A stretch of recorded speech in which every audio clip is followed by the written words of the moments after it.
Hello दोस्तों, Saraswati group of colleges के YouTube channel में आप सभी का स्वागत है। बीए प्रथम सेमेस्टर में राजनीति विज्ञान विषय के अंतर्गत हम लोग पिछले क्लास में राष्ट्रपति से संबंधित राष्ट्रपति के कार्यों एवं शक्ति के संबंध में अध्ययन किया गया था। आज के इस क्लास में हम लोग राष्ट्रपति से ही संबंधित राष्ट्रपति के संकटकालीन उपबंधों के संबंध में, संकटकालीन शक्तियों के संबंध में जानकारी प्राप्त करेंगे कि संकटकालीन शक्तियाँ कितनी प्रकार की होती हैं और संकट काल की शक्तियाँ क्या होती हैं। विशेष करके युद्ध, बाह्य आक्रमण या सशस्त्र विद्रोह से उत्पन्न परिस्थितियों में राष्ट्रपति के द्वारा जो उद्घोषणा किया जाता है, इस परिस्थिति में जो राष्ट्रपति के द्वारा आदेश जारी किया जाता है, उसी को हम लोग राष्ट्रपति की संकटकालीन शक्ति अथवा उपबंध के नाम से जानते हैं। इसके साथ ही साथ 44वें संवैधानिक संशोधन के दौरान यह प्रावधान कर दिया गया कि आपातकाल की घोषणा मंत्रिमंडल के लिखित परामर्श पर राष्ट्रपति के द्वारा की जा सकती है। साथ ही यह भी व्यवस्था की गई है कि आपातकाल की उद्घोषणा के 1 महीने के भीतर ही संसद के दोनों सदनों अर्थात जो संसद के 2 सदन लोकसभा और राज्यसभा है, इन दोनों सदनों से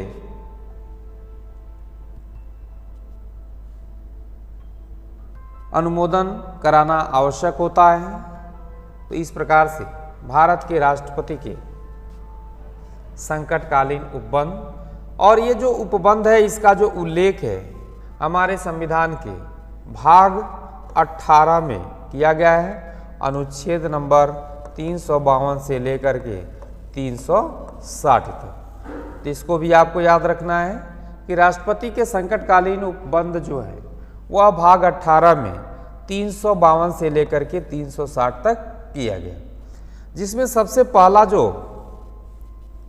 राष्ट्रपति के संकटकालीन शक्तियों के संबंध में है वह है राष्ट्रीय आपात, अर्थात राष्ट्रीय आपात का जो उल्लेख है इस संविधान के भाग 18 में अनुच्छेद नंबर 352 में किया गया। इसमें हम देखते हैं कि राष्ट्रीय आपातकाल के अंतर्गत किस प्रकार के प्राविधान किए गए हैं और इसका जो उल्लेख है अनुच्छेद नंबर 352 में किया गया।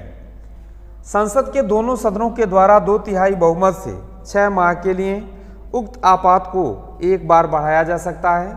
ये राष्ट्रीय आपात का तात्पर्य यह हो गया कि देश के ऊपर अगर मान लीजिए कि किसी दूसरे देश के द्वारा आक्रमण कर दिया जा रहा है, उस स्थिति में या फिर देश में ही आंतरिक पूर्ण रूप से जो है कि व्यवस्थाएं विफल हो रही हैं, पूर्ण रूप से जो है कि समस्या उत्पन्न हो रही है, तो इस प्रकार के राष्ट्रीय आपातकाल की घोषणा राष्ट्रपति के द्वारा किया जाता है। और इसका ये जो प्राविधान है कि राष्ट्रीय आपातकाल की घोषणा होने के बाद से ये 6 माह के बाद से इसका कार्यकाल फिर से 6 माह के लिए क्या किया जा सकता है, बढ़ाया जा सकता है। इसके साथ ही साथ राष्ट्रीय आपात के दौरान लोकसभा अपनी कार्य अवधि के एक वर्ष के लिए बढ़ा सकती है। यानी कि अगर राष्ट्रीय आपातकाल का समय चल रहा है तो जो लोकसभा है वह अपना कार्यकाल अगले कितने वर्षों के लिए, 1 वर्षों के लिए एक बार में ही बढ़ाया जा सकता है। फिर से 1 वर्ष के बाद से फिर अगले 1 वर्ष के लिए कार्यकाल को बढ़ाया जा सकता है। इसके साथ ही साथ जब राष्ट्रीय आपातकाल हमारे देश के ऊपर लागू होता है उस दौरान हमारे संविधान के भाग 3 के अंतर्गत वर्णित जो हम लोगों का मूल अधिकार है, उन मूल अधिकारों में अनुच्छेद नंबर 20 और अनुच्छेद नंबर 21 को छोड़ करके बाकी सभी के सभी जो हम लोगों के मौलिक अधिकार हैं वह क्या हो जाते हैं, स्थगित हो जाते हैं। तो इस तरह से इस बात का भी ध्यान रखना है कि आपातकाल के दौरान हमारे जो मूल अधिकार हैं अनुच्छेद 20 और 21 को छोड़ करके बाकी सभी के सभी मूल अधिकार स्थगित कर दिए जाते हैं। इसके बाद से संविधान के अनुच्छेद 352 ध्यान दीजिएगा का एक ख नंबर अनुच्छेद है कि उपबंधों के तहत लोकसभा के न्यूनतम 1/10 सदस्य सत्र न रहने पर लोकसभा अध्यक्ष को अथवा राष्ट्रपति को आपातकाल समाप्त करने की प्रावधान लाने की सूचना दे सकते हैं और इस सूचना मिलने पर 14 दिन के भीतर जो है कि सदन का विशेष अधिवेशन बुलाना आवश्यक होता है और जैसे ही अधिवेशन बुलाया जाएगा उसके बाद से राष्ट्रीय आपातकाल को क्या है, जैसे ही स्थिति सामान्य होगी उसको समाप्त कर दिया जाता है। तो इस तरह से जो पहला आपातकाल है वह है राष्ट्रीय आपातकाल और इसका उल्लेख है राष्ट्रीय आपातकाल और इसका उल्लेख है अनुच्छेद नंबर 352 के अंदर। इसके बाद से जो दूसरा आपातकाल है वह है राष्ट्रपति शासन और इसका उल्लेख कहाँ पर किया गया है, 356 के अंतर्गत किया गया है।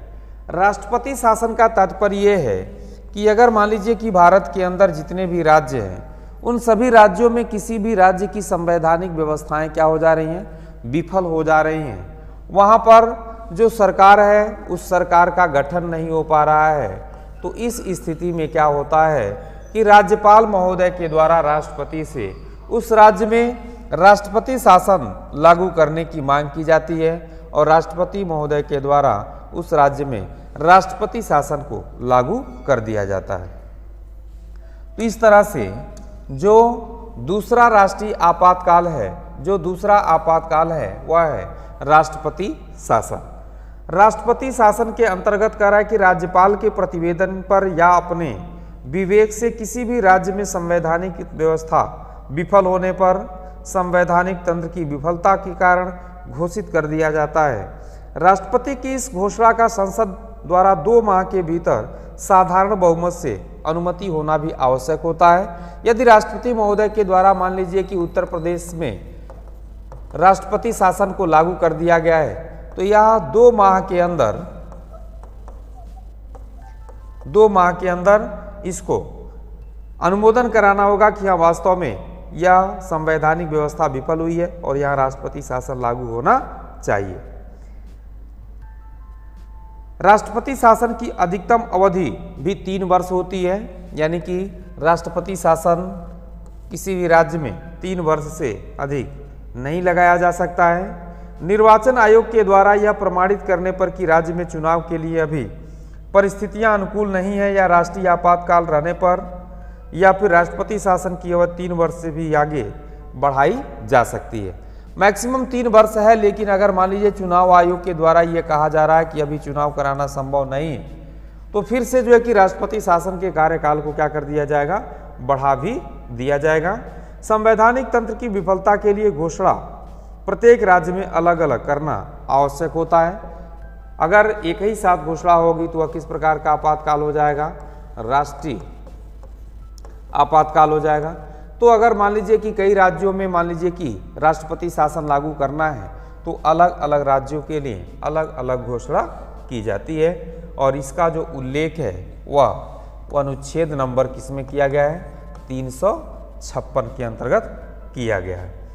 राष्ट्रपति शासन के दौरान राष्ट्रपति को उच्च न्यायालयों के अधिकारों को हस्तगत करने अथवा उससे संबंधित संवैधानिक प्राविधानों को स्थगित करना अथवा परिवर्तित करने का भी अधिकार नहीं होता है। तो इस तरह से ये जो दूसरा आपातकाल था उसको हम लोग राष्ट्रपति शासन के नाम से जानते हैं। इसके बाद से तीसरा जो आपातकाल है, तीसरा जो संकटकालीन उपबंध है वह है वित्तीय आपातकाल और यह अनुच्छेद नंबर 360 के अंतर्गत इसका उल्लेख किया गया। वित्तीय आपात, जैसा कि नाम से ही स्पष्ट है, यानी कि वित्त से संबंधित यदि समस्या उत्पन्न हो रही है, वित्त से संबंधित व्यवस्थाएं विफल हो रही हैं, उस स्थिति में राष्ट्रपति के द्वारा वित्तीय आपातकाल की घोषणा की जाती है। भारत अथवा उसके क्षेत्र के किसी भी भाग में वित्तीय संकट पड़ने पर राष्ट्रपति वित्तीय आपातकाल की घोषणा करते हैं। राष्ट्रपति द्वारा वित्तीय आपातकाल की घोषणा को 2 महीने के भीतर संसद के द्वारा साधारण बहुमत से अनुमोदित कराना भी जरूरी होता है। जिस प्रकार से राष्ट्रपति शासन को अनुमोदित कराना आवश्यक होता है, उसी प्रकार से इसको भी संसद के द्वारा 2 माह के अंदर अनुमोदन कराना जरूरी है। वित्तीय आपातकाल की जो अधिकतम अवधि है वह निश्चित नहीं है। इसके साथ साथ वित्तीय आपातकाल की स्थिति में संघ तथा राज्य दोनों सरकार के पदाधिकारियों का जो वेतन होता है, भत्ता होता है, उसको क्या किया जा सकता है, घटाया जा सकता है, क्योंकि यह वित्त से संबंधित ही समस्या उत्पन्न हो रही है। तो वित्त के संबंध में वेतन को भी क्या किया जा सकता है, घटाया जा सकता है। भारतीय संविधान में वित्तीय आपातकाल का जो उपबंध है वह संयुक्त राज्य अमेरिका के संविधान से लिया गया है। तो यह भी सबसे महत्वपूर्ण है कि वित्तीय आपातकाल का जो ये उपबंध है यह किस देश से लिया गया है, तो यह जो है कि अमेरिका के संविधान से लिया गया है। इस बात का हमें ध्यान रखना है। इसके साथ ही साथ अभी मैंने आपको बताया है कि हमारे देश के अंदर जो पहला आपातकाल है वह है राष्ट्रीय आपातकाल। यह सिर्फ और सिर्फ हमारे देश में 3 बार लागू किया गया है। सबसे पहला वित्तीय आपातकाल है 1961 में, और यह 1962 में यह क्या हुआ था, और इसमें जो है कि भारत के ऊपर चीन के द्वारा आक्रमण किया गया था, और 1962 में जो है कि आपातकाल की या राष्ट्रीय आपातकाल की घोषणा की गई थी। दूसरा आपातकाल जो है कि 1971 में किया गया था। भारत और पाकिस्तान के बीच युद्ध हुआ था, पाकिस्तान के द्वारा भारत पर आक्रमण किया गया था। और तीसरा जो आपातकाल है वह है 1975 में, और यह 1975 की जो आपातकाल थी यह देश की आंतरिक गड़बड़ी के कारण इसकी घोषणा की गई थी। और इस प्रकार से हमारे राष्ट्रपति महोदय को 3 प्रकार की शक्तियां आपातकाल की प्रदान की गई हैं। सबसे पहला है आपका राष्ट्रीय आपातकाल, अनुच्छेद नंबर 352 के अंतर्गत राष्ट्रपति शासन हमारे देश में कई बार लागू किए जा चुके हैं।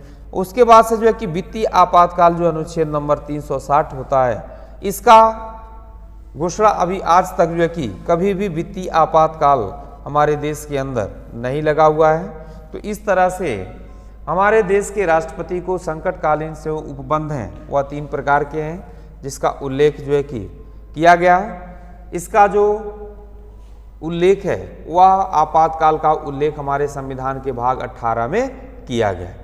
फिर से हम लोग अगले क्लास में मिलते हैं, तब तक के लिए आप सभी लोगों को बहुत बहुत धन्यवाद।